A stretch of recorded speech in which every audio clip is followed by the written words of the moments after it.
спешна помощ. Слушам ви. Но екипа пътува към вас. Просто изчакайте звънят. Доктор Добринов, за как иска да диктувам? Диктуй. Съмнение за фрактура на фасите. Давай го. В ИСУ! В ИСУ! Добре. В 8 без 20 сигурно му е станало лошо. С 9:30 идват лекари.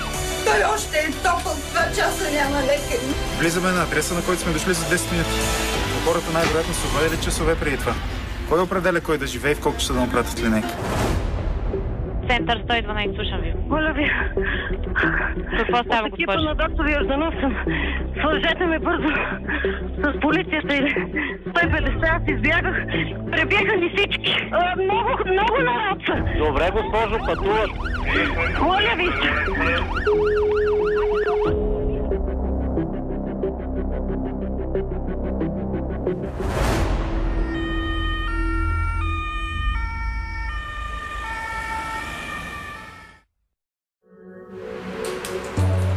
20 декември – спешна помощ София.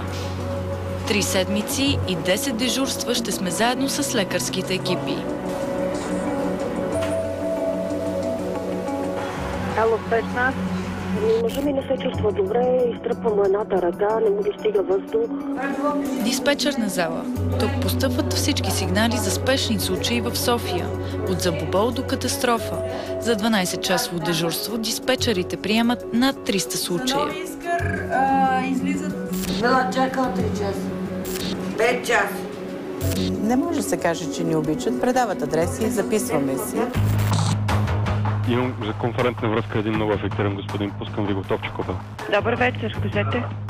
Най-накрая от 10-тия път едно момиче от една абитюренска вечер се е напило и умира. Излиза му пене от устата и се задушава. Нейката пътува към вас, ще видите всеки момент.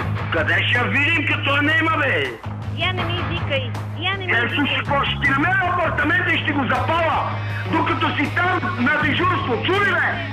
Какво самочувствие да имаме, като непрекъснато ни обиждат и ни ругаят по телефоните. Почти на всеки втори, трети адрес, може би. Е най-фрапиращо да ти майката. Казва, моята майка е в гробищата. Не знаеш кой съм аз? Аз съм мълчанието на агненцата. Знам, ще ти го чули, ма! Кучко! Ще ти майката! Пий си алергозан чудесно, ще спиш много. Ай, приятна вечер.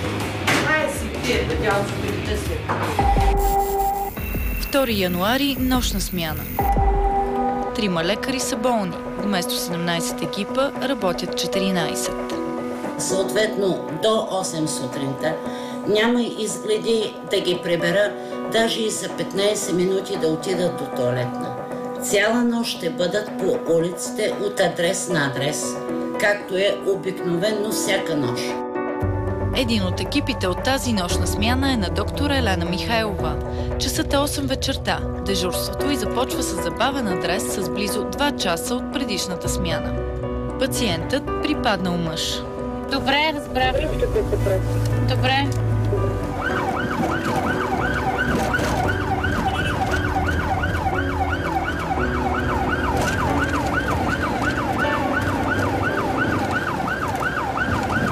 Линейката пристига за по-малко от 10 минути. Закъснението обаче е фатално.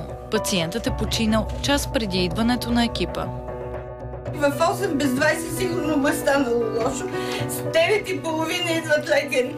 Той още е топъл, като дойдох в 8:30. Няма 2 часа няма лекари. Може ли такова нещо?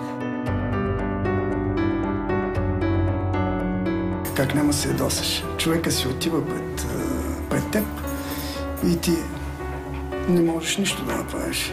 Какво е това безразличие от тази държава? Какво е това чудо? Както видяхте, дошли сме от Сточна гара до тук за 10 минути. Но там идва проблема. Ние сме дошли за 10 минути, а хората казват, няма ви 3 часа. Може би е имало по-спешни, може да е имало катастрофи, може да е имало улични, може да е имало паднало от етаж, може да е имало деца. Кой определя кой да живее, кой да умре тогава, след като броя на повикванията и хората, които имат нужда от помощ, е повече, отколкото са тези, които трябва да й помогнат? Не мога да разбера защо българина смята, че един лекарски екип самоволно ще се мотае и няма да отиде на адрес. Закъсняват не самите екипи. Закъсняваме ние, за да им предадем адресите, просто защото няма кой да работи. Ако имахме 30-40 екипа на смяна, много по-лесно щеше да е и закъсненията щяха да са 2/3 по-малко. Хората просто не могат да го осъзнаят, че лекарите не спират за тези 12 часа. Георгиева на 90 повръща с кашлица при ушалой. Веднага след шоковата ситуация с починалия пациент, екипът на спешната помощ е изпратен при 90-годишна жена. Адресът отново е забавен. Този път само с час и половина. Ето сега адресът е прият в 20:26, а в момента е 21:51. Значи час и половина сме закъснели преди да тръгнем. В присъствието на екипа пациентката се влошава. Задръгвам. Да, разбираш ли, в този момент е най-спешно. Виждаме ние надолу. Сега ще говорим. Айде, слезем на кръша. За капак асансьорът засяда между етажите.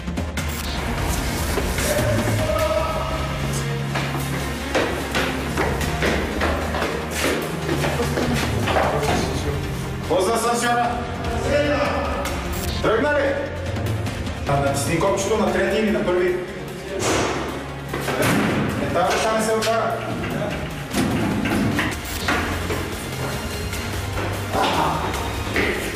На помощ идва съсед. Помогнете ни, защото... Елате, моля ви.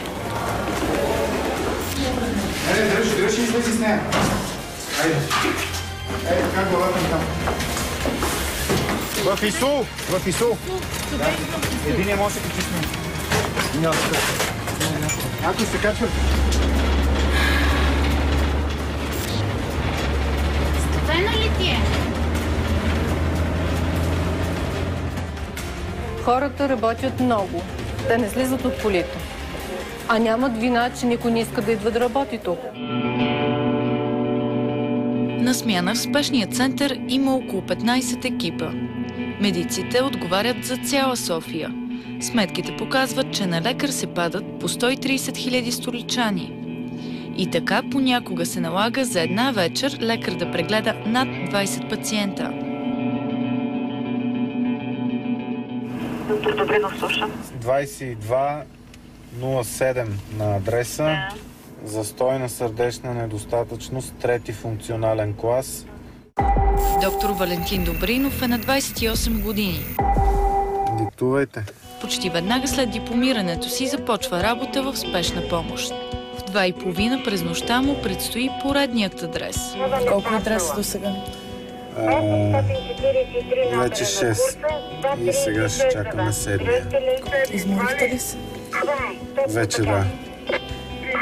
Вече сме на привършване на силите и имаме нужда от поне някой друг час почивка. Прието ли? Прието е. Тази журналистката с вас ли още? Да, разбира се. Добре. По-рано през нощта доктор Добринов спаси живота на няколко пациента. А сега дойдохме бързо, нали? За колко време? С него засичали, но някъде около 13 минути от обаждането. Да. Освен в спешната помощ, доктор Добринов работи на още 3 места. Не ми остава толкова много време за сън, ама нали е казал народа, че ще спим когато умрем. Сега сме млади още. Заплатата на начинаещ лекар в спешната помощ е 680 лева. Лекар със специалност получава 740. 830 лева пък е най-високото лекарско възнаграждение. Когато си погледна фиша в края на месеца, понякога дори ми се плаче. В годините, как да ви кажа, над 20. Може би по 2 пъти годишно средно съм писал писма до министъра на здравеопазването. Отговорът? Отговор е мълчалив отказ. Здравното министерство предвижда 10% увеличение на заплатите. Тази година 10%, дай Боже до година да имаме повече ресурс, да може още да увеличиме или по друг начин да обърнем нещата, че да може да се постигнат тези доходи. С колко и кога? Не мога да кажа точно. Това е въпрос на бюджет за 2015 година. До 2016 година повечето проблеми в спешната помощ трябва да се решат. Поне такива са плановете на министерството. Подобряване на условията на работа, промяна в начините на специализация. Бясно се бориме тази наредба сега най-после да излезе, да се случи. Така че младите хора да имат подобни условия на специализиране и работа в България, както примерно да кажем някъде в чужбина. А докато това се случи, младите лекари все по-малко предпочитат работата в спешната помощ. Повечето от лекарите, ако не работят на 2 места, то при нас дават задължително извънредни дежурства, които те сами ги искат. Защото те се плащат отделно. До какво води? До абсолютна амортизация, изнервеност, умора, естествено и самите заболявания. Тук всичките колеги сме на хапчета, на високо кръвно. Всеки от нещо страда. Ето, моите чубове са пълни с капки за нос, с аналгини. Сутрин си пие една шепа лекарства. Аз съм само на 47. И това не съм само аз. 7 януари – нощна смяна. Реаниматорският екип на доктор Николова е единственият дежурен. Поема всички случаи в София. Доктор Николова, да диктувам нов адрес? Да, казваме. Свобода, блок 27. Потребил алкохол, минал през стъклена врата и си нарязал лицето кърви.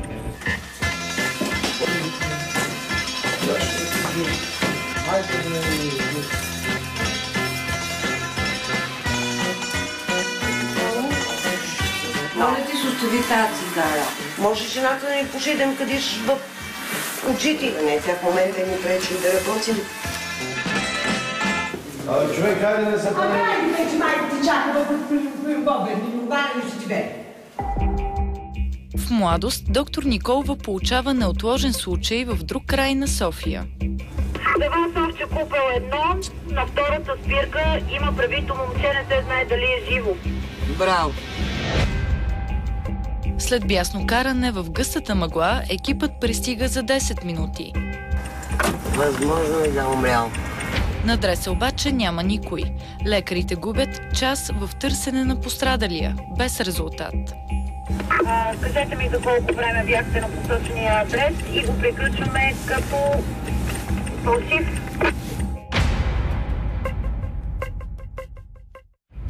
Един фалшив адрес струва на спешната помощ близо 75 лева. На ден линейките ходят поне на 20 места на празно. В резултат центърът губи над половин милион лева.